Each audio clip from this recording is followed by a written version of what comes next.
নির্বাচন এলেই সামনে আসে একটা কমন প্রশ্ন, ক্ষমতায় গেলে প্রধানমন্ত্রী কে হবেন। বাংলাদেশে সচরাচর আমরা দেখি কোনো একটা বড় দল বা জোট একজন শীর্ষ নেতাকে সামনে রেখেই নির্বাচনের মাঠে নামে। পোস্টারে, ব্যানারে কিংবা স্লোগানে একজন নির্দিষ্ট ব্যক্তির মুখই থাকে সবার চোখের সামনে। কিন্তু এবার জামায়াতে ইসলামীর নেতৃত্বে যে 10 দলীয় জোট গঠিত হয়েছে, সেখানে কি আপনারা তেমন কাউকে দেখতে পাচ্ছেন? না, সেখানে নির্দিষ্ট কোনো একজনকে ভাবি প্রধানমন্ত্রী হিসেবে প্রজেক্ট করা হয়নি। আর ঠিক এই জায়গাতেই দানা বাঁধছে রহস্য। এই জোট যদি আগামী নির্বাচনে অভাবনীয় কোনো ফলাফল করে ফেলে, যদি তারা সরকার গঠনের ম্যান্ডেট পায়, তবে কে বসবেন গণভবনের ওই ক্ষমতাধর চেয়ারটিতে? পর্দার আড়ালে কি কোনো গোপন সমঝোতা চলছে, নাকি অভিজ্ঞ কোনো রাজনীতিবিদ কিংবা রাজপথ কাঁপানো কোনো তরুণ তুর্কি শেষমেশ বাজিমাত করবেন? জামায়াতের আমির ডাক্তার শফিকুর রহমান, নাকি জুলাই বিপ্লবের নায়ক নাহিদ ইসলাম, নাকি এর বাইরেও আছে অন্য কোনো সমীকরণ? আজকের এই ভিডিওতে আমরা সেই গোপন হিসেব নিকেশ এবং 5 জন সম্ভাব্য প্রধানমন্ত্রীর প্রোফাইল ও সম্ভাবনা নিয়ে চুলচেরা বিশ্লেষণ করব। পুরো ভিডিওটি না দেখলে আপনি জানতেই পারবেন না রাজনীতির দাবা খেলায় কার পাল্লা এখন সবচেয়ে ভারী। বাংলাদেশের রাজনীতির প্রেক্ষাপট এখন দ্রুত পাল্টাচ্ছে। অতীতে আমরা দেখেছি বিএনপি বা আওয়ামী লীগ তাদের জোটের প্রধান হিসেবে খালেদা জিয়া বা শেখ হাসিনাকে সামনে রেখেই এগিয়েছে, কিন্তু জামায়াতে ইসলামীর নেতৃত্বে এবারের জোটের কৌশলটা একেবারেই ভিন্ন। তারা 10টি দল নিয়ে এক বিশাল ঐক্যের ডাক দিয়েছে, কিন্তু ক্যাপ্টেন কে হবেন তা নিয়ে মুখে কুলু পেটেছে। আর এই নীরবতাই জনমনে হাজারো প্রশ্নের জন্ম দিচ্ছে। তবে রাজনীতিতে কিছু জিনিস উজ্জ্ব থাকলেও সমীকরণ কিন্তু মিথ্যা বলে না। লিস্টের একদম শুরুতেই যার নাম আসবে তিনি হলেন ডাক্তার শফিকুর রহমান। কেন তিনি এই তালিকার 1 নম্বরে? কারণটা খুব সোজা, গণিত। রাজনীতি শেষ পর্যন্ত সংখ্যার খেলা। জামায়াতে ইসলামী এই জোটের মূল চালিকা শক্তি। 10 দলীয় জোটের ভেতরে তারা এককভাবে 215টি আসনে প্রার্থী দেওয়ার ঘোষণা দিয়েছে। এখন ভাবুন, যে দল জোটের সিংহভাগ আসনে লড়ছে, সরকার গঠন করলে সেই দলের প্রধানই তো প্রধানমন্ত্রী হওয়ার দাবিদার। এটাই তো স্বাভাবিক। ডাক্তার শফিকুর রহমান কেবল জামায়াতে ইসলামীর আমিরই নন, এই জোটের সবচেয়ে প্রজ্ঞাবান এবং অভিজ্ঞ অভিভাবক হিসেবে নিজেকে প্রতিষ্ঠিত করেছেন। তার রাজনৈতিক ক্যারিয়ার, সাংগঠনিক দক্ষতা এবং দূরদর্শী সিদ্ধান্ত তাকে সবার চেয়ে এগিয়ে রেখেছে। জোটের শরিক দলগুলো তার নেতৃত্বের প্রতি আস্থাশীল। যদিও জোটের পক্ষ থেকে অফিসিয়ালি এখনও কিছু বলা হয়নি, কিন্তু ভেতরে ভেতরে একটা অলিখিত সমঝোতা তো থাকেই।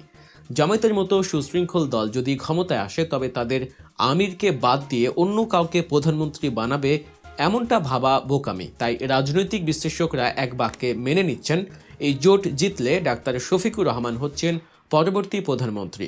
এটা এক প্রকার নিশ্চিত। তবে রাজনীতিতে নিশ্চিত বলে কিছু নেই। বিশেষ করে গত জুলাই আগস্টের পর বাংলাদেশের রাজনীতির ব্যাকরণই যেখানে বদলে গেছে, আর এই বদলে যাওয়া রাজনীতির অন্যতম বড় ফ্যাক্টর হলো নাহিদ ইসলাম। আমাদের তালিকার দ্বিতীয় নামটি তাকে নিয়েই। ডাক্তার শফিকুর রহমান যদি কোনো কারণে প্রধানমন্ত্রী না হন, বা তিনি যদি কৌশলগত কারণে এই পদ থেকে সরে দাঁড়ান, তবে সেই শূন্যস্থান পূরণে সবচেয়ে বড় চমক হতে পারে নাহিদ ইসলাম। হাসিনা সরকার পতনের আন্দোলনে যে ছাত্র জনতার ঢল নেমেছিল, তার সামনের সারিতে ছিলেন এই নাহিদ। তার নেতৃত্বে এক বিশাল তরুণ সমাজ জেগে উঠেছিল। দেশের রাজনীতিতে এখন তরুণদের যে প্রভাব, তা অস্বীকার করার উপায় নেই। যদিও নাহিদ ইসলাম নিজে বা তার দল এনসিপি এখন পর্যন্ত প্রধানমন্ত্রিত্ব বা মন্ত্রিত্ব নিয়ে কোনো উচ্চবাচ্য করেনি, তারা হয়তো দর কষাকষির সুযোগও পাননি বা আগ্রহ দেখাননি, কিন্তু বাস্তবতা হলো রাজনীতিতে আবেগের পাশাপাশি জনসমর্থনও বড় ব্যাপার। আব্দুল কাদির, যিনি ডাকসুর আরেকজন পরিচিত মুখ, তিনি দাবি করেছিলেন যে জোট ক্ষমতায় এলে নাহিদ চাইলেই প্রধানমন্ত্রী হতে পারবেন। যদিও নাহিদ ইসলাম এই মুহূর্তে ক্ষমতার চেয়ে রাষ্ট্র সংস্কারে বেশি মনোযোগী, কিন্তু ভবিষ্যতে কি হবে তা কে বলতে পারে। অন্তর্বর্তী সরকারের উপদেষ্টা হিসেবে তিনি এরই মধ্যে নিজের যোগ্যতার প্রমাণ দিচ্ছেন। দীর্ঘদিনের স্বৈরাচারী শাসন ব্যবস্থার পতনে তার যে ভূমিকা, তা তাকে এক অনন্য উচ্চতায় নিয়ে গেছে। তাই প্রধানমন্ত্রী হিসেবে তাকে ভাবাটা খুব একটা আকাশকুসুম কল্পনা নয়। আমাদের তালিকার তৃতীয় নামটি শুনলে অনেকেই হয়তো নড়ে চড়ে বসবেন। তিনি হলেন আল্লামা মামুনুল হক। খেলাফত মজলিসের এই শীর্ষ নেতা গত কয়েক বছর ধরে বাংলাদেশের রাজনীতিতে এক আলোচিত নাম। বিশেষ করে শেখ হাসিনা সরকারের বিরুদ্ধে তার কঠোর অবস্থান এবং দীর্ঘ কারাবাস তাকে ধর্মপ্রাণ মানুষের কাছে এক ধরনের আইকনে পরিণত করেছে। নাহিদ ইসলামের পর যদি এই জোট থেকে জনপ্রিয়তার বিচারে কাউকে প্রধানমন্ত্রী হিসেবে ভাবা হয়, তবে মামুনুল হক অবশ্যই শক্তিশালী দাবিদার। দীর্ঘদিন ধরে তিনি রাজপথে সক্রিয়, জুলুম নির্যাতন সহ্য করেছেন, তবুও নিজের আদর্শ থেকে এক চুল নড়েননি। তবে মামুনুল হক নিজে কি ভাবছেন?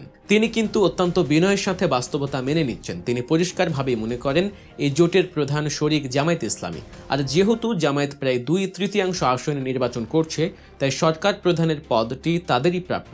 মামিনুল হকের একটি বক্তব্য খুব ভাইরাল হয়েছে। তিনি যুক্তি দিয়েছেন, বিএনপি জোটে যেমন বিএনপি বড় দল এবং তাদের নেতারাই প্রধানমন্ত্রী হবেন, তেমনি আমাদের জোটেও যে দল বড় তাদের নেতাই অর্থাৎ ডাক্তার শফিকুর রহমানই প্রধানমন্ত্রী হওয়ার যোগ্য।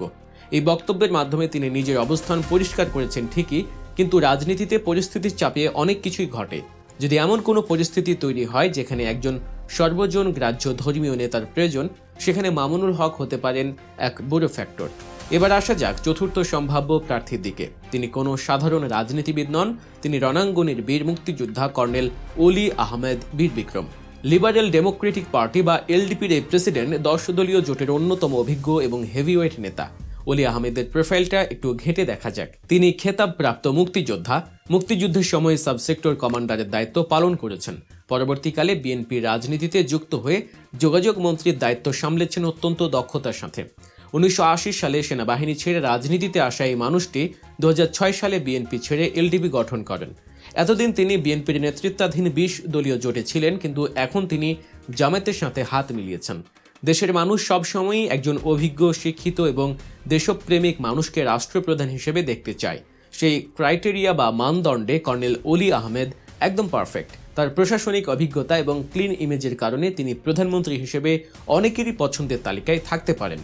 বিশেষ করে আন্তর্জাতিক মহলে গ্রহণযোগ্যতা এবং দেশের স্থিতিশীলতার জন্য অলি আহমেদের মতো ব্যক্তিত্ব এই জোটের জন্য এক বড় সম্পদ। যদিও জামায়াতের বিশাল সিট সংখ্যার কাছে এলডিপি ছোট দল, কিন্তু জোটের রাজনীতিতে অনেক সময় ছোট দলের বড় নেতারাই ঐক্যের প্রতীক হিসেবে সামনে চলে আসেন। এবং সবশেষে তালিকার পঞ্চম নামটি নিয়ে ইদানিং রাজনৈতিক পাড়ায় বেশ গুঞ্জন শোনা যাচ্ছে। তিনি হলেন মাহমুদুর রহমান মান্না। নাগরিক ঐক্যের সভাপতি এবং গণতন্ত্র মঞ্চের অন্যতম শীর্ষ এই নেতা শেষ পর্যন্ত জামায়াতের জোটে ভিড়তে পারেন বলে শোনা যাচ্ছে। যদিও বিষয়টি এখনো আনুষ্ঠানিক ঘোষণা আসেনি, কিন্তু ধোঁয়া যখন দেখা যাচ্ছে, আগুন তো কোথাও না কোথাও আছেই। মান্না কেন বিএনপির সঙ্গ ছাড়বেন? কারণটা হলো আসন ভাগাভাগি। বিশেষ করে বগুড়া 2 আসন নিয়ে বিএনপির সাথে তার একটা মনস্তাত্ত্বিক দ্বন্দ্ব তৈরি হয়েছে। ত্যাগের মূল্যায়ন না পাওয়ায় ক্ষুব্ধ মান্না এখন বিকল্প খুঁজছেন, আর সেই বিকল্প হতে পারে জামায়াতের নেতৃত্বাধীন 10 দলীয় জোট। নাগরিক ঐক্যের হয়ে তিনি 11টি আসনে নিজস্ব প্রতীক কেটলি নিয়ে নির্বাচনের ঘোষণা দিলেও শেষ মুহূর্তে হয়তো তিনি জামায়াতের জোটে যোগ দিয়ে চমক দেখাতে পারেন। আর যদি তিনি এই জোটে আসেন, তবে তার মতো বাগ্নি এবং পোড় খাওয়া রাজনীতিবিদ অবশ্যই প্রধানমন্ত্রিত্বের দৌড়ে নিজেকে সামিল করবেন। তাহলে শেষ পর্যন্ত কি দাঁড়াচ্ছে? 10 দলীয় জোট কি নির্বাচনের আগেই তাদের প্রধানমন্ত্রী প্রার্থীর নাম ঘোষণা করবে? জামায়াতে ইসলামীর সেক্রেটারি জেনারেল মিয়া গোলাম পরওয়ারের কথায় বোঝা যাচ্ছে তারা এখনই এ নিয়ে তাড়াহুড়া করতে চান না। তাদের মূল লক্ষ্য এখন নির্বাচন এবং ফলাফল। নির্বাচনের পর কে কতটি আসন পেল তার উপর ভিত্তি করে নির্ধারিত হবে কে হবেন পরবর্তী সরকার প্রধান। তবে এটা দিবালোকের মতো স্পষ্ট যে এই জোটের ইঞ্জিন হলো জামায়াতে ইসলামী, আর ইঞ্জিনের ড্রাইভিং সিটে আছেন ডাক্তার শফিকুর রহমান। তাই স্বাভাবিক সমীকরণে তিনিই প্রধানমন্ত্রী হওয়ার দৌড়ে সবার চেয়ে এগিয়ে। কিন্তু রাজনীতিতে কিং মেকার বলে একটা কথা আছে। নাহিদ ইসলাম, মামুনুল হক কিংবা অলি আহমদরা যদি সেই কিং মেকারের ভূমিকায় অবতীর্ণ হন, তবে ক্ষমতার ভারসাম্যে পরিবর্তন আসতেই পারে। আবার ইসলামী দলগুলোর ঐক্যের স্বার্থে এবং জাতীয় ঐক্যমত্যের ভিত্তিতে যদি কোনো চমকপ্রদ সিদ্ধান্ত আসে, তবে আমরা নতুন কোনো মুখকেও দেখতে পারি। কিন্তু আপাতত এই 5 জনই মূলত আলোচনার কেন্দ্রবিন্দুতে। আপনারা কি মনে করেন, এই 10 দলীয় জোট যদি ক্ষমতায় আসে, তবে দেশের মঙ্গলের জন্য কার প্রধানমন্ত্রী হওয়া উচিত? অভিজ্ঞ ডাক্তার শফিকুর রহমান, তারুণ্যের প্রতীক নাহিদ ইসলাম, নাকি তেজোদ্দীপ্ত আল্লামা মামুনুল হক, কিংবা অভিজ্ঞ অলি আহমেদ বা মাহমুদুর রহমান মান্না? আপনার সুচিন্তিত মতামত কমেন্ট বক্সে জানিয়ে দিন। আপনাদের প্রতিটি কমেন্ট আমাদের কাছে অত্যন্ত মূল্যবান। ভিডিওটি শেষ হওয়ার আগে অবশ্যই আমাদের চ্যানেলটি এখনই সাবস্ক্রাইব করুন এবং পাশে থাকা বেল আইকনটি ক্লিক করুন। দেখা হচ্ছে পরের ভিডিওতে। আল্লাহ হাফেজ।